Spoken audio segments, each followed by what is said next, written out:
درود بر شما. به کانال کلاس سعید خوش آمدید. اگر عضو این کانال نیستید لطفاً کانال رو سابسکرایب کنید و دکمه زنگوله را بزنید تا انتشار ویدیوهای بعدی به اطلاع شما برسه. منتظر کامنت های شما هستم.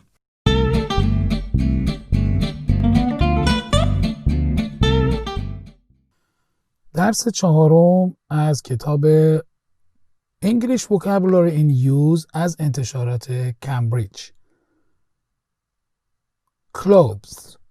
Clothes یعنی لباس ها. Clothes. من اول اونهایی رو که اس ندارن رو خدمتون میگم، بعد میرم سراغ اونا که براتون یه توضیح بدم. Hat. ما انواع اقسام کلاه داریم. این کلاه های دور تا دور لبه به این شکلی رو میگن hat. کلاهی که یک نقاب فقط جلوش داره، فقط جلوی سر یه نقاب داره و دور تا دور گرده رو بهش میگن cap. coat. ما در فارسی به اون پالتو یا اوورکوت هم میگیم، ولی در اصل انگلیسیش میشه coat. jacket یا همون کاپشن میشه jacket. scarf. در درس قبلی هم خدمتتون عرض کردم، شال یا روسری میشه scarf. سویت. کت شلوار میشه سویت. کت و شلوار. سویتر او جامپر. هم سویتر معنی میشه هم جامپر. این بلیز این بافتنی هستش که جلوشون باز یا بسته باشه بهش میگن سویتر یا جامپر. بلت کمربند. تای کراوات. تای در نقش ورب میشه گره زدن. سکرت دامن. رینگ حلقه یا انگشتر. درس لباس زنانه. شرت پیراهن. واچ ساعت. تیشرت همین لباس آستین کوتاه. اما اینهایی که اس دارن مثل ساکس جوراب ها به این دلیله که دو لنگ است. 2 تا لنگه داره، 2 تا دونه است، به خاطر همین جمع گرفته شده. ساکس. گلاوز هم 2 لنگه است. دستکش ها. شوز کفش ها. ترینرز کفش های ورزشی. ترین میشه ورزش یا ترینر میشه کسی که ورزش میکنه یا کسی که داره یک دوره ای رو میگذرونه و ترینرز میشه کفش ورزشی یا همون کتونی که ما در فارسی بهش میگیم معمولا. بوت این هم اس گرفته به خاطر اینکه 2 تا بوت هستش یا چکمه که چکمه های پا در واقع ساق بلند رو بهش میگن بوت. plural words. اون گلاو میتونه یه لنگه شده باشه، یکیش باشه یکیش نباشه، به خاطر همین هم سینگل داره هم پلورال، ولی اینها دیگه نمیتونن سینگل داشته باشن. These words are always plural in English. این لغت ها همیشه به شکل جمع هستن. They need a plural verb. اونها احتیاج دارن به یک فعل جمع، یعنی وقتی که از اینها استفاده میکنید از و چیزهای دیگه که جمع هستن باید استفاده کنید که پایین تر توضیحش رو خدمتتون میدم. trousers شلوارها.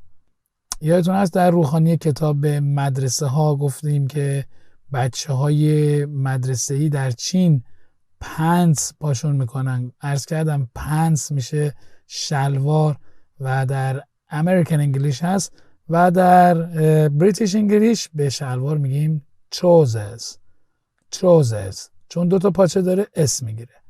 جینز شلوار لی.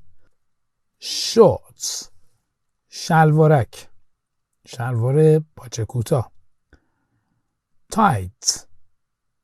tights شلوار چسبونی که تا در واقع مچ پا هستش، برای خانوم ها معمولا استفاده میشه. glasses glass میشه لیوان، شیشه، و glasses به عینک هم میگن glasses، چون 2 تا چشمی داره این جمع گرفته میشه و هیچ وقت نمیتونه مفرد باشه. sunglasses عینک آفتابی. پیجاماس لباس راحتی تو خونه که یه شلوار و یه پیراهن داره، بهش میگن پیجاماس، که ما در ایران به یه دونش، به همین فقط شلوار راهش میگفتیم پیژامه و در اصلش اسمش هست پیجاماس. My suit is new کت شلوار من جدیده. But this trousers فقط داره از یک شلوار حرف میزنه ها، ولی چون 2 تا پاچه داره اس گرفته. This اینها، نباید بگه this. These trousers are از فعل جمع استفاده کرده، از در واقع فعل auxiliary verb to be جمع استفاده کرده. این شلوارها هستند old کهنه، قدیمی، ولی یادمون باشه این تیکه فقط داره درباره یک شلوار حرف میزنه، نه چندین شلوار. her jeans شلوار لیش که اس گرفته چون 2 تا پاچه داره، شلوارش are blue or یعنی اینجا این خط داره میتونه بگه her shorts are blue شلوارکش هستند آبی.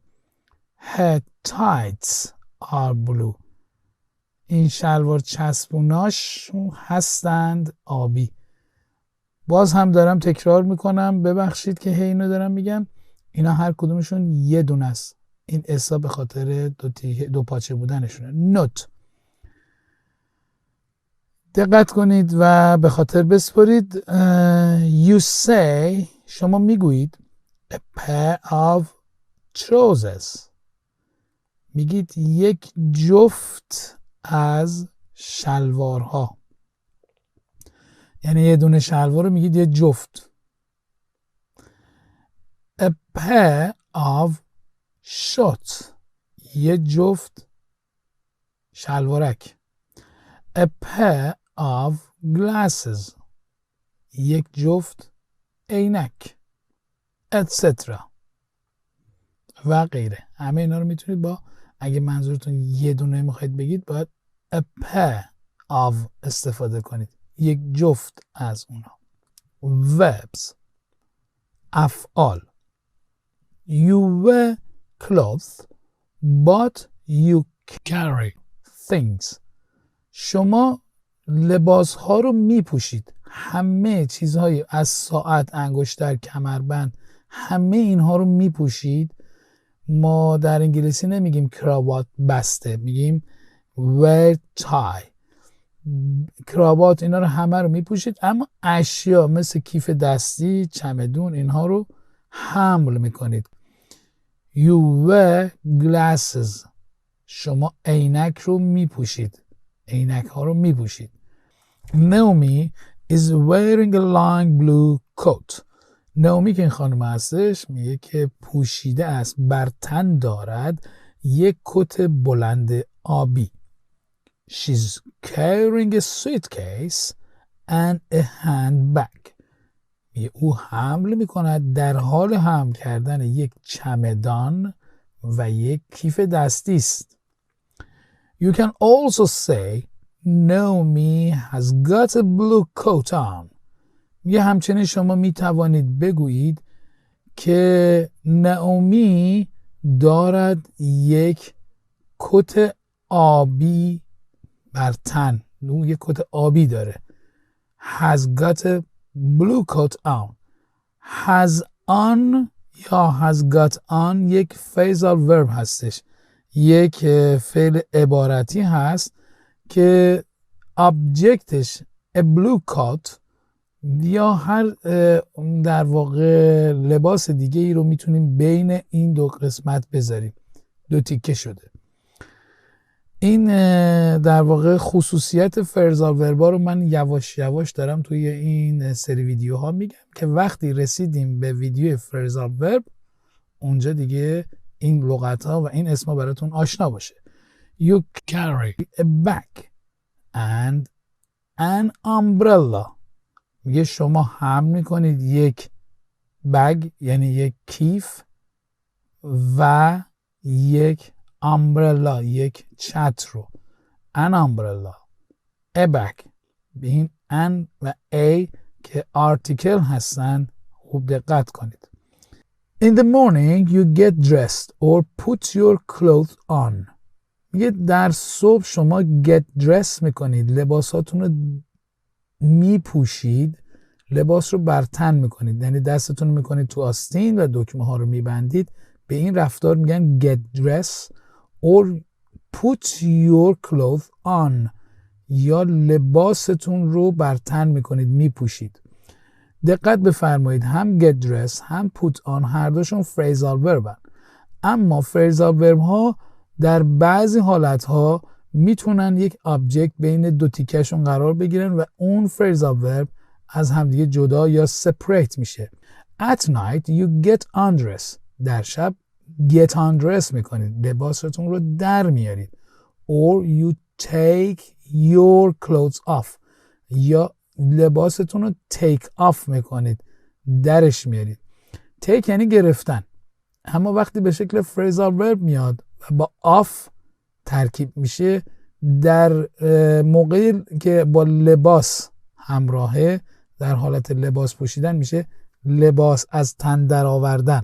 اما اگه با هواپیما همراه باشه میشه از زمین جدا شدن، کنده شدن از زمین در موقع پرواز هواپیما. خیزش هواپیما رو میگن take off. Common mistake.